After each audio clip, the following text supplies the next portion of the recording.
Welcome to the Liberty and Leadership Podcast, a conversation with TFAS alumni, faculty, and friends who are making an impact today. I'm your host, Roger Reen. I'm pleased to welcome Amanda Stiglbauer to Liberty and Leadership. Amanda is an AP economics teacher in Lexington, South Carolina. She is a master teacher at the Council on Economic Education and has also served as a mentor and teacher at our Foundation for Teaching Economics, or FTE. At FTE, which has been part of the Fund for American Studies since 2013, Amanda leads instruction in 4 program areas: economics for leaders, economics for teachers, economic forces in American histories, and our newest curriculum, The Realities of Socialism. Amanda currently serves as FTE's Economic Education Curriculum Fellow and is developing Economic Forces in American Civics to celebrate the 250th anniversary of the Declaration of Independence next year.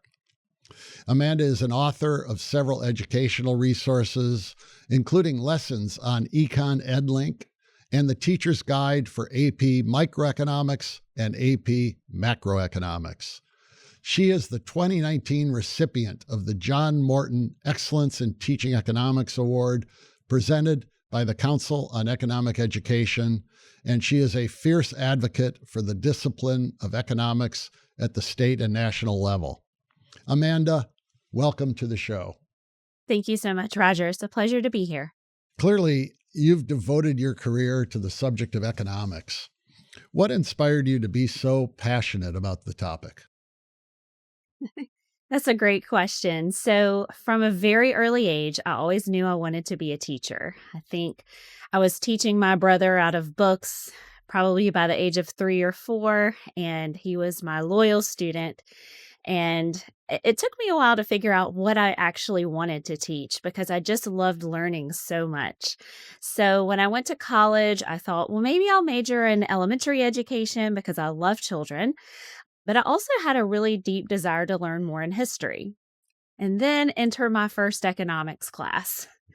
Economics truly enlightened me to how to understand the world around me. And from that time, probably a week or 2 into the course, I had my sorority sisters on my dorm room floor who did not understand economics that seemed really interesting to me. And I had a natural knack for it. So I tutored them on Tuesdays and Thursdays on our floor in our dorm room. And it was then that I realized I really want to be an economics teacher. And so the rest is history. I've devoted the rest of my career to studying the different areas of economics and how it plays into history, how it plays into civics, the economics of the environment, and how liberty and freedom are important for economic institutions around the world. Well, you must have had an outstanding economics professor who taught you that economics is really about the way the world works and has these broad implications and applications as well. I want to dig a little deeper there because I feel the same way myself, but was it just kind of thinking about how through price systems and supply and demand, resources get allocated to their highest use and it just kind of pulls everything together? Yeah, so I think definitely looking at the pricing system and the importance of supply and demand and understanding that there's really no entity that sets prices. It's the interaction of supply and demand and the invisible hand that makes resources allocate to the places that they're most needed. And I was one of those kind of strange people who really enjoyed learning about the Federal Reserve and how interest rates are determined in a market. And that kind of leads into a lot of implications for personal finance education as well. I also thought it was really interesting just to boil it down to the economics of choice. Every second of every day, we are making decisions, and those decisions are economics decisions. So we're weighing our costs and our benefits in every situation we face, and those situations are fraught with opportunity costs that we have to consider. And so as a young college student, that was definitely at the forefront of my mind. If I'm majoring in economics, it was truly an economic decision for me. I knew that I wanted to teach, but I also understood that after 5 years of teaching, most teachers find another career. And so I wanted to find a backup plan that I was very prepared to enjoy. And economics was definitely the subject that turned me on the most. What has been your experience in terms of how the subject is generally taught in American classrooms? Do you think students find these principles hard to grasp? Did your sorority sisters, for instance, find them hard to grasp, but more so at the high school level?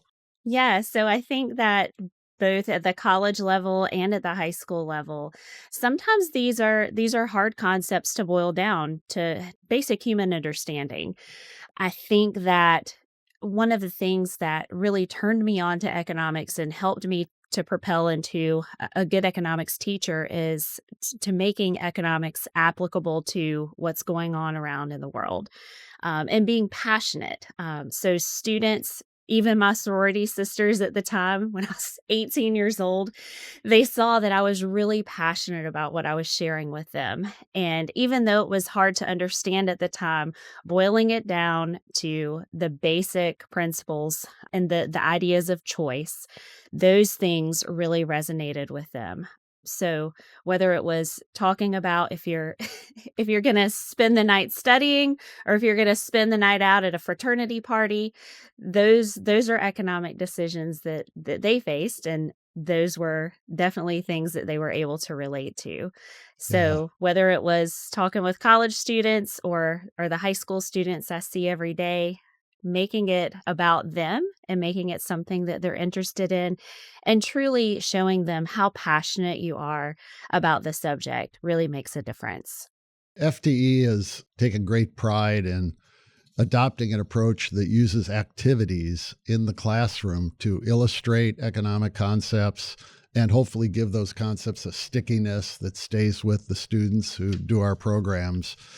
And I think some of this stemmed from the influence of Rose and Milton Friedman, who were very involved with FTE in the 1980s. And Rose Friedman, I think, at least served on the board of the organization for many years. But what kind of strategies in classroom activities have you found effective in kind of making the economic way of thinking come alive for students?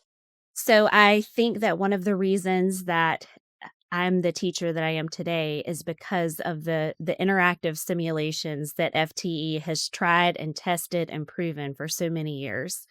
So in my classroom, I love to do my philosophy is that whoever's doing the talking is doing the learning.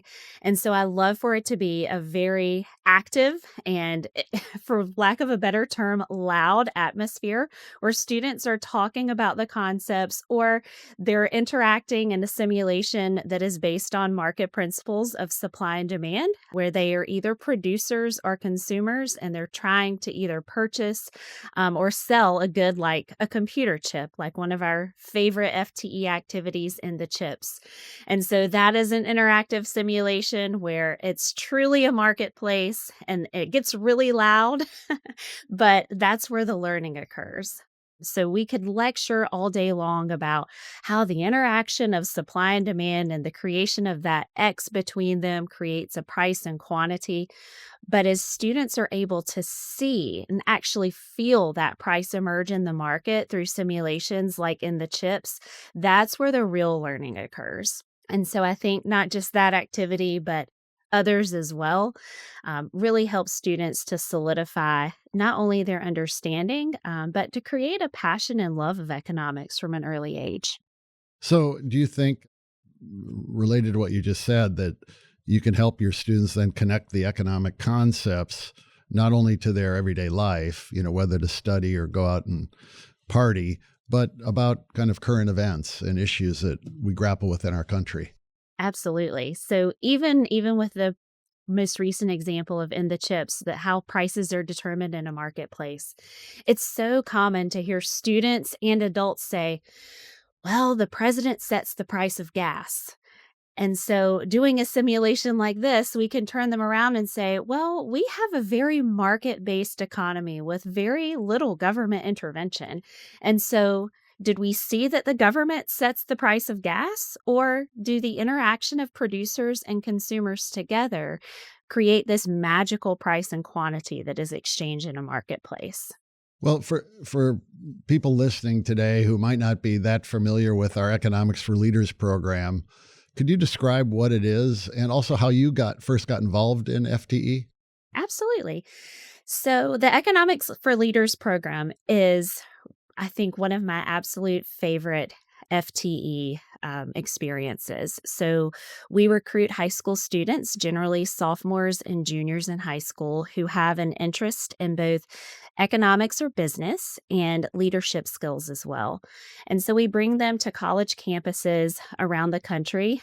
So, whether it be Yale, SMU, Ohio State, Berkeley, a lot of the prestigious universities that they want to get a firsthand glimpse at. And we teach them economic principles in the morning using our amazing professors who are vetted by FTE. And we also conduct the economic experiments and simulations with a mentor teacher like me in the mornings as well. In the afternoons, they learn more about leadership principles. So not only do they have lectures, but most of it is activity based, where they get the hands-on experience of what the characteristics are of good leaders and how to exhibit those as well. So that's a little synopsis about the EFL program. I first got involved with FTE as a first-year teacher. I think it's pretty evident that I really love to learn. And so I'm a sponge that loves to soak up everything. I started my career as a middle school teacher, and I wanted desperately to teach economics in high school. Job market was really tight at that point. It was before the 2008 financial crisis. And so it was hard to permeate that market, especially as a 21, 22-year-old person who was straight out of college. So I wanted to gain as much knowledge and experience as I could with best practices in teaching economics. So I found FTE. My husband is also an economics teacher, and we just latched on to as many of the workshops as we could. And I still use so many of the principles that I learned in the very first workshop with my students today. You made a mention earlier of personal finance courses, and I know there are a number of states, I think it's more than 30 now, that require some sort of course in high school in either economics or personal finance. And I know those are very different courses, and both probably very important courses. But is there sometimes confusion between students who are taking personal finance versus really learning the economic way of thinking in an economics class? Yeah, there has been such a growing trend with personal finance education, and sometimes at the expense of economics education. States are passing laws that say personal finance is now a requirement. You can take personal finance instead of economics, and I know some states have scrapped economics altogether, which is really sad because they are, as you said, two very different subject areas. When their parents come in on open house night, they think, oh, yes, you're going to teach my student how to write a check, and you're going to teach them how to balance a budget. And in South Carolina, where I teach, that's actually true because we have what we call a hybrid course in economics and personal finance. But now there's a push to have both standalone economics and personal finance courses. So there is a lot of confusion. Most people, a lot of times, unfortunately, I feel like they err on the side of we need personal finance. And as you said, personal finance is so important. But economics and understanding the world around us, the policies that we're voting for or not voting for, and how the world around us works is equally as important. There's obviously a lack of economic literacy in our country. And at the highest levels, you see that I haven't seen any recent surveys. In fact, we should probably conduct one of members of Congress to find out how many have taken at least one economics course, how many have majored in economics or have come from careers in business. Most of them are lawyers. I saw something the other day, there are only a handful of engineers in Congress. It's almost all lawyers, and lawyers tend to obstruct progress and building and creation. But do you think if we had better economic literacy in this country, it might mean better trade policy, better regulatory and energy policy, and improve the conduct of economic policy at the highest levels? Loaded question, but yes, absolutely. Yeah, obviously, very loaded, very loaded. When I teach about some of these hot topic issues like tariffs, tariffs are one of my favorite things to teach about now. I like to code it with economics doesn't have to be so political. Economics is economics, and a tariff is a tax on a foreign good. And what we have seen over and over again is that a tariff is not paid by the foreign country. It is paid by the American consumer in the form of higher prices. And so when we have so much rhetoric around higher price levels, we have inflation, and we continue to implement tariff policies, 50%, 100% tariffs on other nations, it makes things pretty difficult for the American consumer. And so I think like that idea of economic literacy, understanding what the policies are that we are supporting, what impact those will have truly on the American people is so important. And I think FTE has developed activity on tariffs as well, right? Yeah, so FTE has a great program for tariffs. There is an activity that we call tic-tac-toe tariff. And just like any other simulation we do, most of them involve some sort of candy. And so the students in the activity are asked to rate their favorite dum-dum flavors. So the activity centers around the trading of dum-dums. Which are lollipops of some kind, right? Yeah, lollipops of some sort. So there are about 15 different flavors of them, and they rank them. And during the course of 2 different rounds, they are trying to improve their satisfaction. They're trying to get the lollipops that they desire most. For me, it would be the bubblegum lollipops. I would try to get a market basket of 3 bubblegum lollipops, but I've learned that our students, they love the blue raspberry lollipops. So they're trying to improve their satisfaction from their original basket to the one that they have at the end of each round. And in round 1, they are faced with trade with a tariff.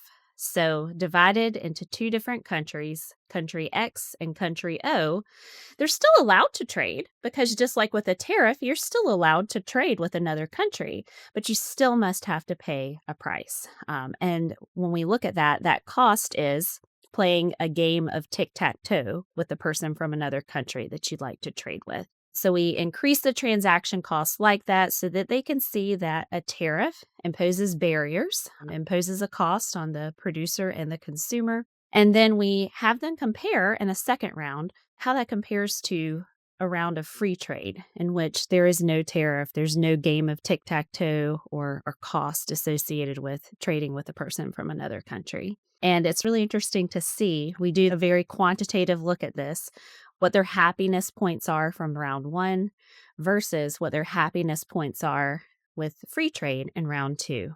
And always we see a rise in consumer satisfaction. When I introduced you, I mentioned that you were awarded the John Morton Excellence in Teaching Award from the Council on Economic Education. Tell me about that award and what that recognition meant to you as a sign of your effectiveness as a teacher. It's one of my favorite memories. So I was nominated by my state council. So the John Morton Excellence in Teaching Economics Award for the Council on Economic Education is essentially the National Economics Teacher of the Year award. So they select 1 middle, 1 high, and 1 elementary school teacher each year. And the state of South Carolina submitted my name and application in 2019. And I had absolutely no idea that I would be considered one of the top economics teachers in the country. So I found out that I had been awarded the Morton Award as my family and administrators and council members came into my classroom on pajama day. I was wearing a Grinch pajama onesie, so it was just absolutely phenomenal. So they surprised me with the award and flowers, and my children, who I think were, oh gosh, they were tiny at the time, my twin girls. They all showed up in my classroom. and my principal awarded the award, and it was truly one of my most memorable moments, I think. And then from there, they flew me to LA, where the conference was that year, and I was able to give a speech to all of the attendees about the importance of economics education. And I really started to push for the importance of economic education and personal finance education. And that economics should never be at the expense of personal finance, as the growing tide was seeming to come. One of the things I know you've just been putting some energy into is the America 250 celebration next year that our country will be enjoying. Can you comment a little bit on the connection between economics and kind of the American founding and how economics plays a role into that conversation? Absolutely. I am so excited that this is the program that we are working on during this year, and especially as important as it is to celebrate America 250. So, as we look at the creation of this program and the celebration, I think it's so important to highlight some of the key ideas that our founding fathers had. The importance of making sure that life, liberty, and the pursuit of happiness is just as attainable today as they desired it to be 250 years ago. And a lot, when we think about this from an economic lens, life, liberty, and the pursuit of happiness many times leads us to the idea of prosperity. And so, what we have seen over the course of the last 250 years is that America has been able to uphold these important institutions. Rule of law is established by our Constitution. And so many of the principles that our Constitution upholds, separation of powers, which we see on full display even today, federalism.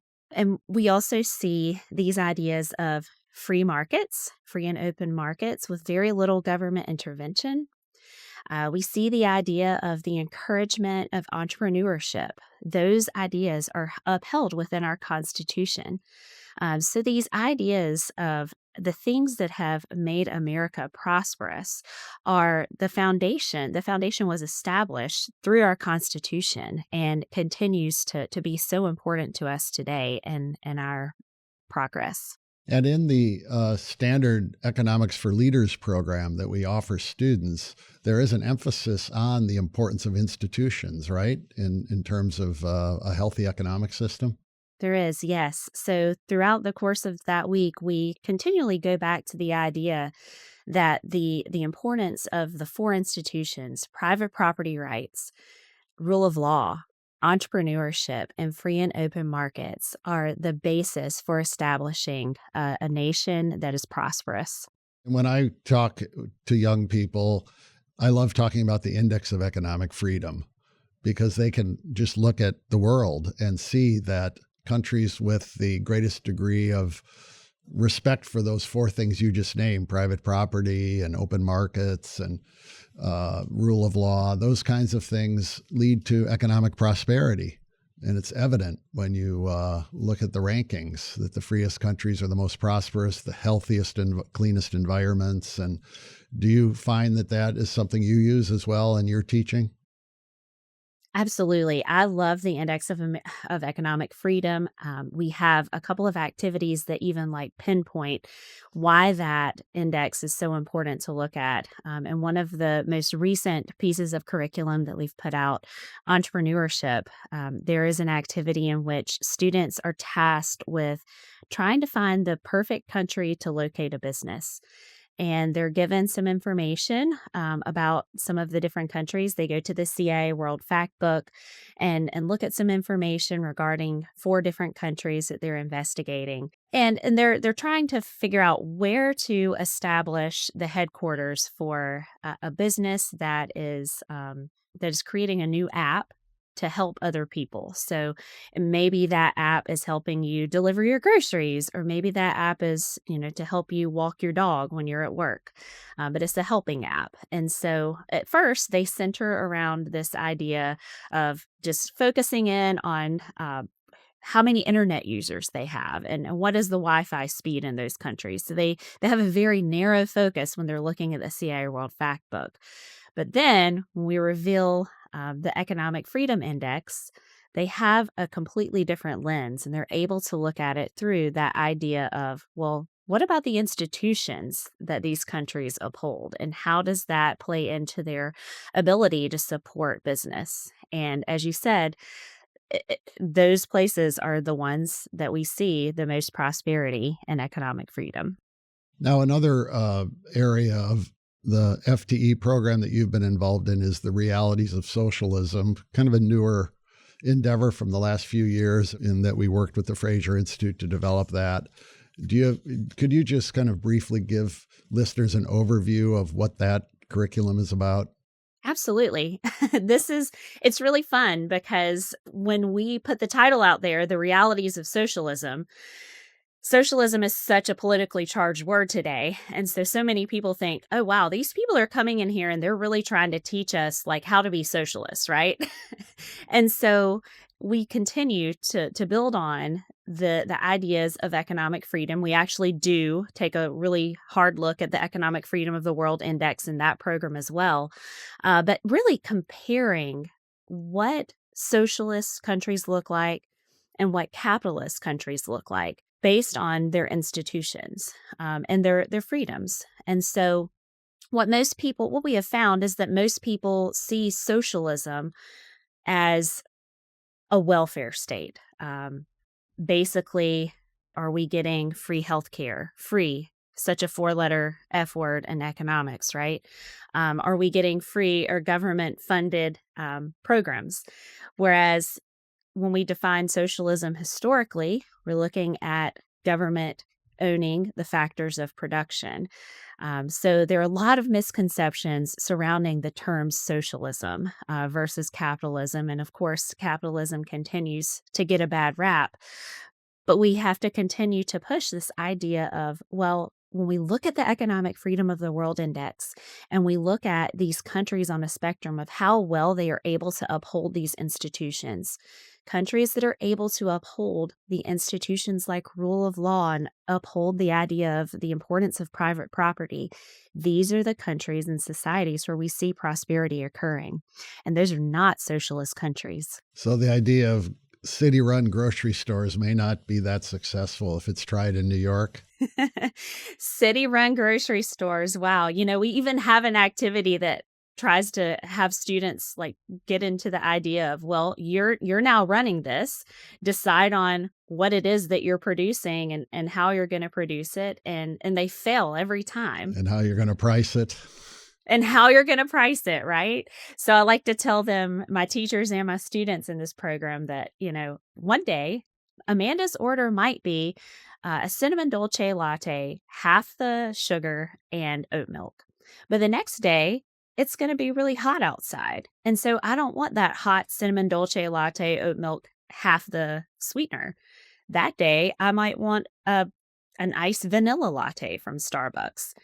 Who has that knowledge? I am the only one who has that knowledge. Roger Ream can't decide for me what it is that I want. And if he tries to be nice one day and brings me coffee into the workplace, I'm going to thank him, but I'm also not going to be as happy as if I had the decision to go out to the market freely to purchase my own. Yeah, it's one example of how powerful prices are that I recall from Russ Roberts is that if you go to the local bakery on Super Bowl Sunday to order a bagel, they surprisingly have bagels, even though that day is the day they sell more pizza than any other day. You'd think all the dough in the country would be going into pizza crusts, but instead the bakery's full of bagels, and the market anticipates demand and provides us what we want. It's a remarkable, the power of prices to allocate resources accurately, and entrepreneurial thinking, adds to that anticipation. And I'm thrilled to have you on today, the Liberty and Leadership Podcast, Amanda, because your passion for economics comes across so well, and you're doing such a remarkable job at FTE and helping us reach more students and more teachers and giving the teachers the tools to be effective in the classroom. So thank you so much for joining me today. Your opportunity costs are valuable, so I don't want to take up more of your time than necessary. I want to give listeners a real good sense from talking to someone who's on the front line of our programs, with the impact we're having on not only record numbers of students now in the programs we hold, record number of teachers coming to us for help on how to be more effective at teaching economics, and this new initiative on economic civics for leaders program. So thank you so much. Thank you so much. And we appreciate absolutely your support and your passion for economics and making sure that we're able to reach both our high school students and incorporate those best practices with our teachers as well. All right. Thanks, Amanda. Thank you for listening to the Liberty and Leadership Podcast. If you have a comment or question, please drop us an email at podcast@tfas.org. And be sure to subscribe to the show on your favorite podcast app and leave a 5-star review. Liberty and Leadership is produced at Podville Media. I'm your host, Roger Ream, and until next time, show courage in things large and small.